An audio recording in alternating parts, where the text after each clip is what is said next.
everyone once more for clicking in, dialing in, listening in to another episode of Expert Expertise. As every week, I am your host, Frank Edwards. And for anyone new to the pod, each week on the pod, we explore a different topic that you all, our viewers, our listeners, are interested in. And we bring on a guest who is an expert in that field to walk us through and to elucidate us on that topic and help us better understand this little world that we're all in on the spaceship called Earth. And the expert that we have this week is an expert in the field of the environment.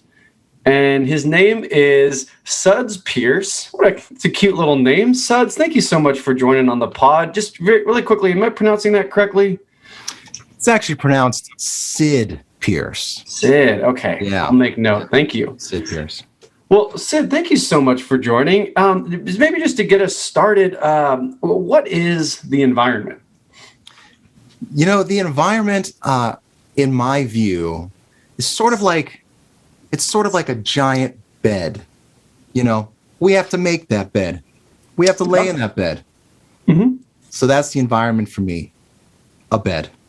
Interesting. A giant, and is it a twin size bed, queen size, king size, fold out mattress? You know, I would say it's probably more akin to a California king. Ah, okay. California king. All right. It's very large. Mm-hmm. So there's a lot that we need to take care of.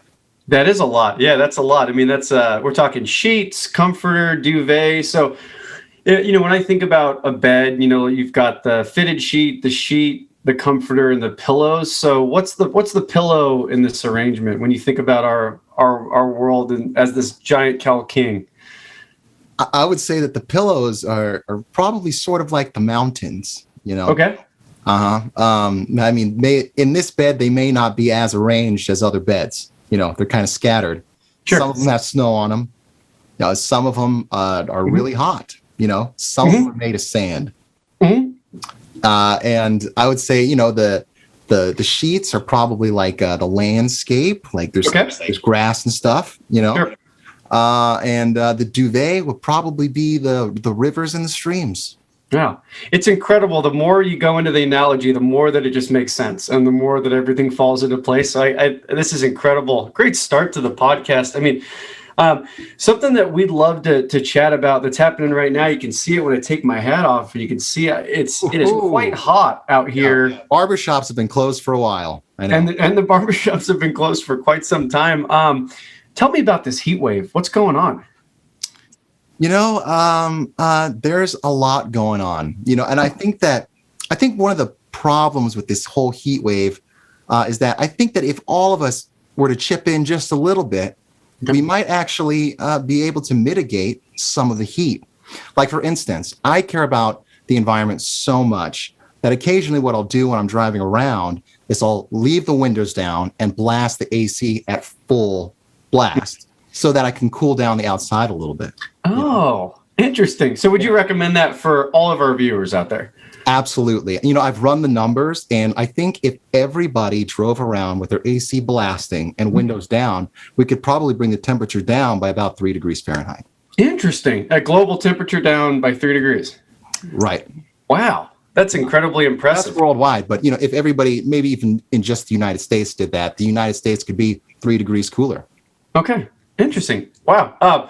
So this seems like we've already got a plan in place. I mean, can you tell us a little bit more about your kind of your approach to the environment? I know that, you know, even just your idea right now, that seems like a pretty safe idea that we can all get behind. It sounds quite logical to do. But I know that when we talk about the environment, it can be a very politicized topic. So how do you, what's your stance when it comes to the role of politics in environmental discussions? You know, for me, it's not really a whole political thing. I'm not really like a kumbaya kind of guy, but I do believe that whoever you are, doesn't matter what side of the aisle you're on, everybody wants clean air and everybody wants clean water. It's not a political thing, you know? I mean, poor man or CEO, you want to drink something that's good for you, healthy, you know? Sure. Yeah, when you go to a hotel, you don't want to see the sheets on the floor. No, because you got to make your planet bed. Yeah, planet bed. And so tell us a little bit about how you got into this field, because I imagine you've probably had some years in academia. How did you get started in discussing the environment? What's your educational background? Sure. Well, actually, I kind of fell into this by accident. One time, I was at the beach when I was a young child, Okay. playing around. As many children are. Yeah. Playing around in the sand and in the water, and I got thirsty. So I decided, well, there's a giant body of water here. Why not just drink this? Sure. I just drank a ton of salt water. I almost died, and I found out after the fact that it was actually bad for you. Sure. And where were your parents during this? I'm not. I think they were playing volleyball. Okay. Something like that. Yeah. Probably off, not watching me. That's for sure. Yeah. Probably not their fault, but maybe. So I did that. It was bad for me, and I thought to myself, "Wow, I didn't know that this water was so polluted with all this salt." Okay. And then someone explained to me that that's not pollution, but there is water that is polluted. And then that's when it hit me. Maybe we could do something about that so that no one else has to get sick from drinking water. Okay. And this was explained to you as a child from somebody walking by on the beach? This was explained to me by the doctors when I woke up in the hospital. Got it. Okay. So that experience, did that inspire you to want to save other children from a similar fate? I don't have children myself, but I imagine this happens on a pretty global scale multiple times a day with children left and right. Was that kind of your pursuit? Was that what drove you? Well, I think that this is, such a far-reaching issue. Okay. Everybody has to deal with the environment. Everybody has to live on the planet. Okay. So I figured, why not do what I can to help as many people as possible by spreading some good knowledge about the environment? And here's an example. My approach is to try to encourage people to make little bitty changes that have a big impact if everybody were to do it. Like, for instance, I know that using the heater in your house takes up a lot of energy. Okay. And that's not necessarily good.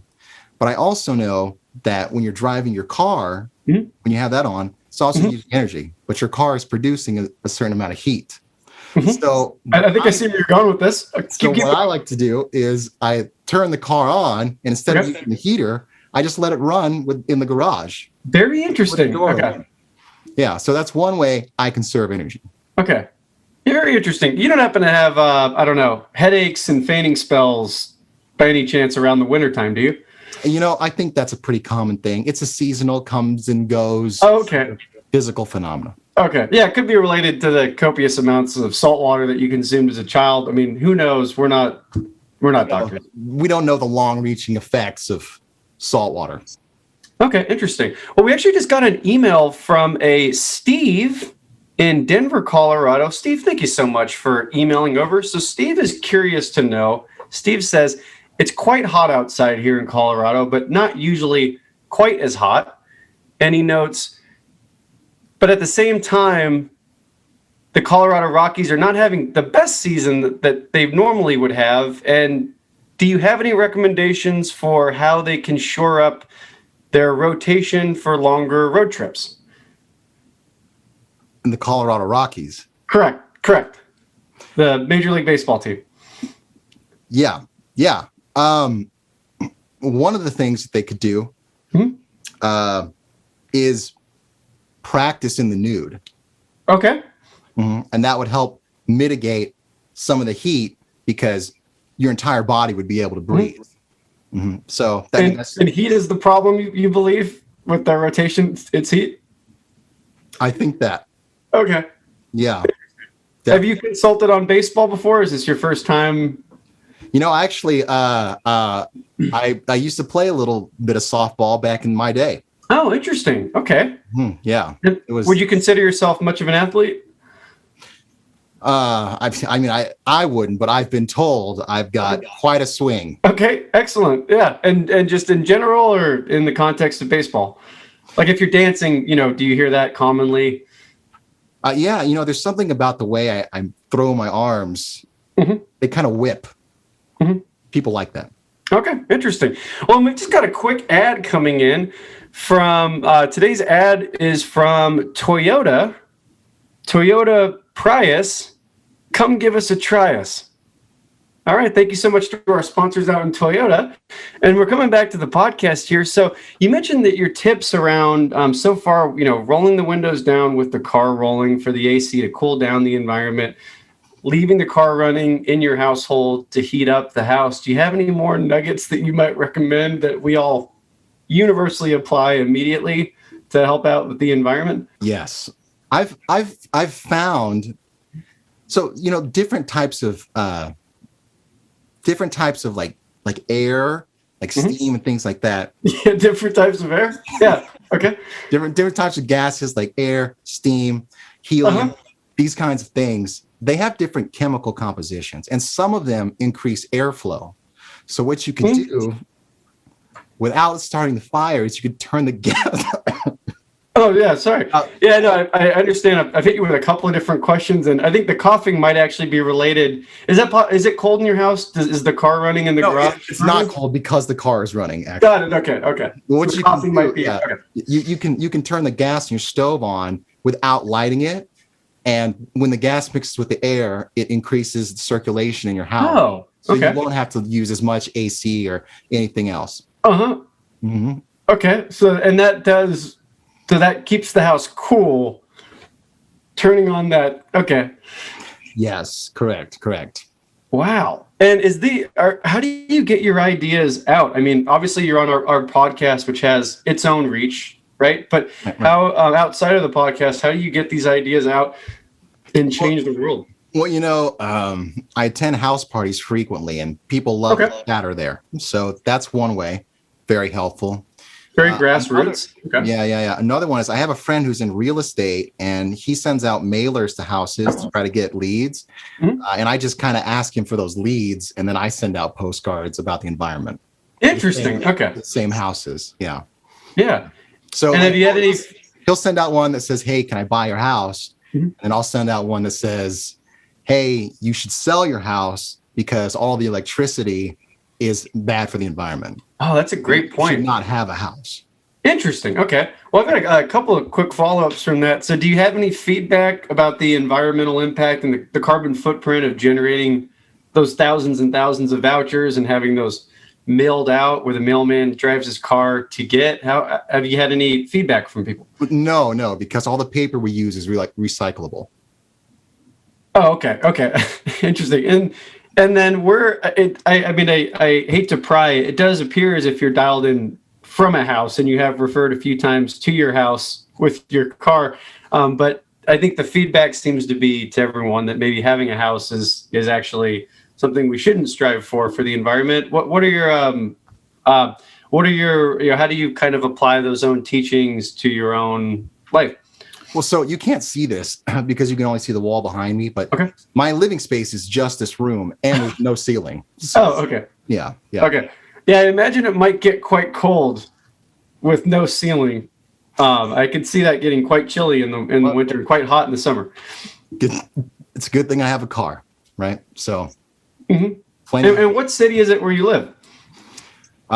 This is Los Angeles. Okay, interesting. Yeah, and I got a little bit of the most good here because there's so much pollution. There's a lot of it. So okay. Yeah, and I got a little bit of a pause there. Do you live near? When I asked it, do you live near a suburb of Los Angeles or near there in a kind of a smaller town? Yeah, I do. Okay, and where might that be? Where that smaller town is? It's about 2 miles south. Okay. South of LA. South of LA. Okay. And is it a little bit off the grid? Is that where it's difficult to pin down, or is there something else that maybe you're not comfortable sharing with the audience as to where you're located? Because I wouldn't want to pry, but I might want to know a little bit more if there's something, that might be captivating for us to know about perhaps where it is that you live or don't possibly want to share. Well, as an environmentalist, I know I said everybody wants clean air and everybody wants clean water. Sure. But there's always a very small, select number of people that aren't super happy about what you're doing, no matter what it is. If you're on the front lines, there's always going to be that threat. Very interesting. So, and do you have any? Oh, go, please. Oh no, continue. No, please continue. Oh, I was just going to say, so I try to conceal some personal details so that I don't wake up dead. Very interesting. And is that a common threat that your colleagues in the industry face? I'm not sure if they get it as much as I do. I got a lot of flack after I released my last book. If you're polluting, you should die. People didn't like that. Interesting. A very small portion of people didn't like that. Okay. And is there a theme to the folks? Is there any sort of common identity? Is it an organization in particular? Again, we really hate to pry, but I think our audience, we've got a lot of burgeoning environmentalists, and they might like to know who to kind of keep an eye out for when they're spreading ideas, especially ones as radical and potentially world-changing and bed-changing, to kind of use your analogy as yours. Well, I just think there's a very, very small subset of the population that doesn't being told that they should die. Okay. I think that might be the issue. Oh, okay. So not any in particular, but these folks that might be a little bit more sensitive to the suggestion that they should perish. Yeah. Okay. Mm-hmm. And then how do those threats manifest? Is it when you're at the grocery store? You're looking over your shoulder a little bit more. What's it like? What's a day in the life of Sidney Pierce? Well, honestly, on the day to day, it's not that big a deal because I do keep my location fairly confidential, unless people, close family and close friends. Sure. But a day in the life of Sidney Pierce looks pretty good. I wake up, make my earth bed, right? And then I brush my teeth with, I took off the bristles and I replaced them with sandpaper. That's the best interesting. Yeah. Okay. No, you do have quite white teeth. Thank you. Yeah. No chemicals in there. So this is a dental tip from an environmentalist. Brush your teeth with sandpaper. So after that, I take a minute and I organize my day and I think, what can I do to save the planet? Okay. So pretty much your entire day, other than about 5 minutes at the start, is helping change the world and dedicating to that. Yeah. Well, I do absolutely everything I can. Okay. I got rid of my sink, so there's no water there. Okay. I boil my urine, and I use that as water. And it's self-sustaining because I just make more, and then I have more water. So, is there any loss in that ecosystem? Do you have to bring in outside water at a certain point, or are you operating at 100% efficiency? It's been 100% for about 14 years now. Wow. Yeah. That's quite some time. So you've been off the grid for a decade and a half. Yeah. Yeah, pretty much. Okay. Interesting. And then how do you get your supplies? So when you need your sandpaper, when you need your urine boiling containers, I'm sure you go through those rather quickly. Do you send someone into town? Do you have a significant other that you live with? Maybe someone that you hold dear that might be just right off camera? No, I don't have a significant other because when you're close to someone, you're hugging them, it creates a lot of heat. It's bad for the environment. So I haven't touched another human in years. Oh, okay. Interesting. Yeah. And do you find that, I hate to get too personal, but I've got a couple of, emails here that are asking about just sort of how you feel about your daily life. And do you want that attention? Do you want that personal touch, or have you come to peace? No, you know what? The only personal touch that I need is the personal touch of the planet. So if I'm feeling lonely, I'll just lay like this and I'll hug the ground. Interesting. Okay. Yeah. All right. Wow. Well, this has been, incredibly riveting to learn about. What I would like to do before we close out the pod today is I'd like to just maybe walk through some rapid fire do's and don'ts, if we could. Oh, yeah, absolutely. Yeah. So what I was thinking I would do is I will throw an idea at you about what common tips that I've heard about the environment, and then you give me a thumbs up or you give me a thumbs down. Could we try that out? Yeah, absolutely. Okay, cool. Let me know. So let's try recycling. Recycling is great, but here's the thing that they don't tell you. You can actually recycle anything. I haven't put anything in my trash can in years. It all goes to the recycling bin, and everyone should do that too, so everything gets reused. Okay, interesting. And then conserving water. Conserving water is definitely a smart thing to do. I would say if it has salt in it, don't drink it. But it's also not really necessary if you can pee. So, So back to the saltwater thing. I think that's good advice to hear twice, because especially on the scale that it's probably happening in. Wearing sunscreen. Wearing sunscreen is great. It's a good idea to do. And the more sunscreen you wear, the less clothes you have to wear. So you don't have to have factories manufacturing clothes. Interesting. Obviously that's bad for the environment, but being completely naked is a great thing. Okay. And how many layers of sunscreen would you recommend that we wear? I would say probably like between 7 and 8. Between 7 and 8 layers? Yeah. Okay. Is there any environmental impact to the sunscreen, or do you make your own sunscreen? Yeah. So I actually usually do make my own sunscreen. What you can do is take a little bit of lemon juice, a little bit of mayonnaise, and just a little bit of pesto. Mix that together, and that's fun. Apply it all over your entire body. Okay. Interesting. And you get a fun little green hue. Yeah. Fun for the kids too. Yes. Correct. Okay. Yeah. All right. Well, Sidney, this has been a absolute roller coaster. If there was a roller coaster that only went up, that's how this has felt. Yeah. That sounds like a really, really fun roller coaster. It does sound like an awesome roller coaster. Yeah. This has just been tremendous, not only tremendously insightful, but tremendously practical as well. I think you've given us 30 or 40 different things that I want to say directly to all of our listeners. I highly recommend you apply tomorrow. Yeah. Specifically running your car in the winter in your garage. I thought that was personally the most insightful, and one that I would recommend all of our viewers and listeners apply immediately to help the environment out. Really easy to do. Yeah. Help get this giant bed made so that we can all crawl in each night and get back out and start our day. Yeah, absolutely. Wow. Well, I wanted to say thank you again one more time, Sidney. I hope you have a blessed rest of your day, and thank you for your time here on Expert Expertise. We hope to see you again soon. All right, my pleasure. I'll come back anytime. All right.